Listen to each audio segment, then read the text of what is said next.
I'm David Volk, a voice of the resistance, albeit a strange and funny one. Today's post, top signs Costco should require cart driving licenses. 5-cart pileup on aisle 7. If you've ever spent time at Costco, you know how dangerous a place can be. Carts headed in all directions, samples, demos, and distractions galore, and cash register lines that can stretch for days. And that doesn't even include the mass of humanity surrounding the food court waiting for slices, churros, and other impossibly supersized treats. Given the sheer volume of traffic, it's a wonder there haven't been any major injuries. As I see it, it's only a matter of time before the unthinkable happens, unless the giant discount warehouse company requires cart driver education and licensing. Consider the following signs. 1. Emerging issues or merging issues. The problem starts as soon as people clear the entry, with some coming to a dead stop to look for their shopping lists, forcing customers to divert or stop to avoid a collision. Others slowing to see the wall of deals, and a few brave souls speeding up to clear the mess by passing in the right lane, if there is one. It's a wonder more people don't careen into the clothing displays. 2. Attempted solicitation. Can't they charge somebody for this? Costco substitutes prostitutes in too short skirts, standing on the side of the road with equally distracting cell phone sellers displaying their wares and offering deals so unheard of that they shouldn't be legal and probably aren't. It's all so unseemly. 3. Roadside hawkers. The blender demos may be riveting, what with the samples of hot soup made on the spot and the ice cream made out of spinach and all, but many shoppers neglect to pull off to the side of the aisle and block traffic in both directions, all while waiting through an entire 10-minute demo to get an inferior frozen treat, if they're lucky. I love my Vitamix, I really do. But to my way of thinking, ice cream that has vegetables in it isn't really ice cream. Number 4, icy conditions. If only they would put arrows on the floor in the produce cooler or require people to move in the same direction, everything would move much faster. But no! Some people understand society's rules. Others live to ignore them, especially in the freezer section. I'm just saying. Number 5, rubbernecker slowdowns. That's right, I said rubbernecker slowdowns. It's easy to tell when you're near a sample table without actually seeing it because the traffic slows for no apparent reason. And then it stops because many shoppers are standing in line to sample what? They don't know. It could be anthrax ripple for all they know, but they stop without warning. Others end up in a holding pattern orbiting the sampling station until the sample is available. And then they reach out their arm and dart away. Can you say sample rage? Number 6, sample darting.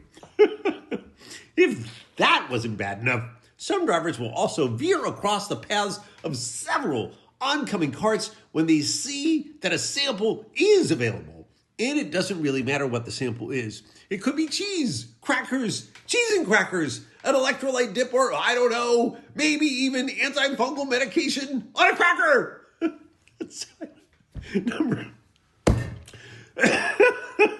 Number 7, vehicle abandonment. The worst of the sampling-related hazards.